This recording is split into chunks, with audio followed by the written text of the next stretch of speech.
Good afternoon to all our guests who have joined us here today. It's an honor for me to preside over the opening of Abolition Row Park. The New Bedford Historical Society and the City of New Bedford are proud of our work together to change, as many of you know, a blighted lot into a testament of the city's amazing abolition history, while also creating a new historic district just 2 weeks ago for the residents of the city. Abolition Row celebrates the legacy of the 19th century black and white New Bedford residents who stood up against the wrongs of enslavement at a time when being an anti-slavery activist was considered crazy and odd.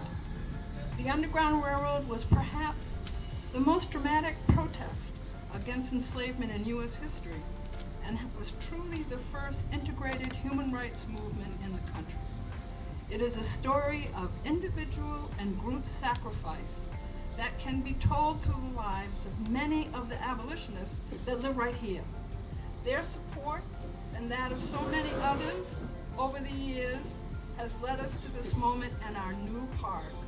But I love New Bedford so deeply because of the experiences and the people that I get to meet whenever I come here.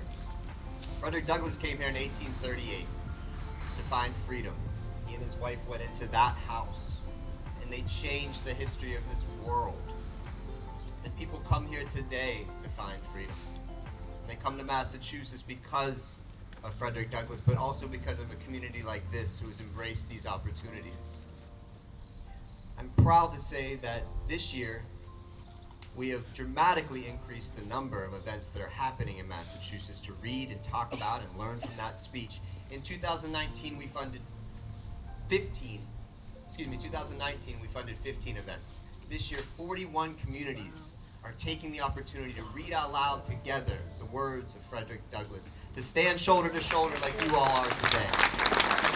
As we face without an earnest embrace of all the complications and heroic and tragic things that have happened here, and we stand in that tradition and we follow in those footsteps. That's why this is such an important day.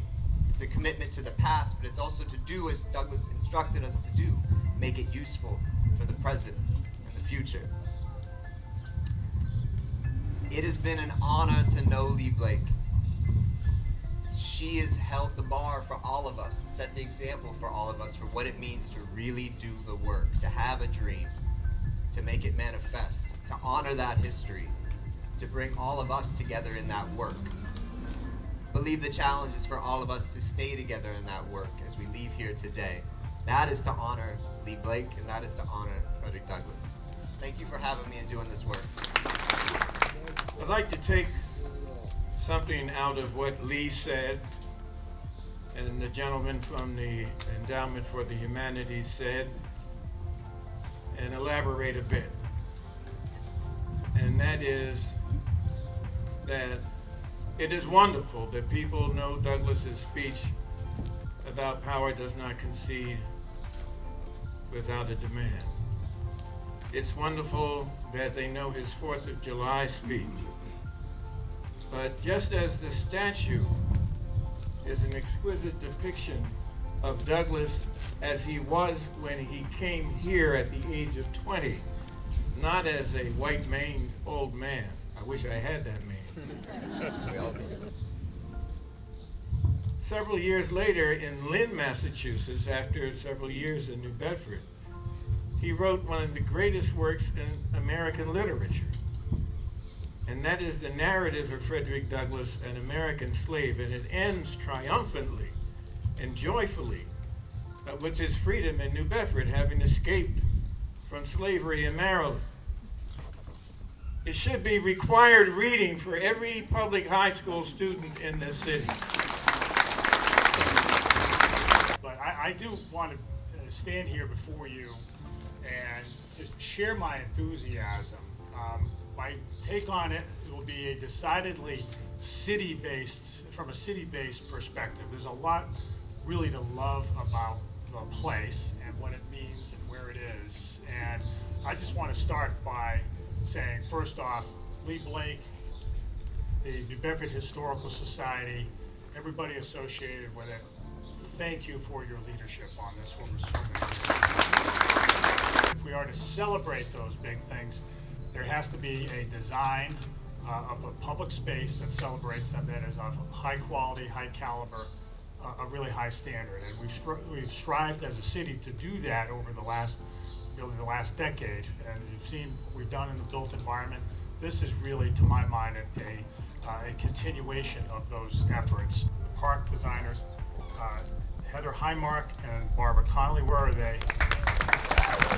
Thank you, guys. Stand up, stand up.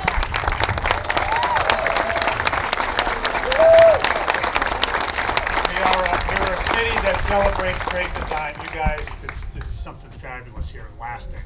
And I hope you are as proud of it as we are. Where is Robert Blake, the sculptor himself? Right in front of me. Right in front of first row. Look at that.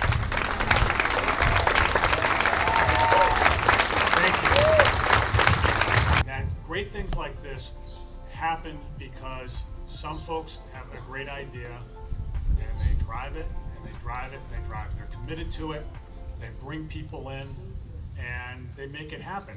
And it doesn't happen. These things don't happen easily. We get to stand here and celebrate it at its opening, but there was a whole lot of effort for years to get to this point.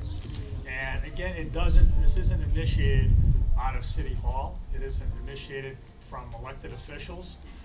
It's initiated privately through folks who care about something and really want to contribute to the place they live. And that, again, it just bears emphasizing that what you guys have done, Lee, and bringing us all together is hugely valuable, not only to your organization, but to this city. Hi, my name is Karen Blake Robinson.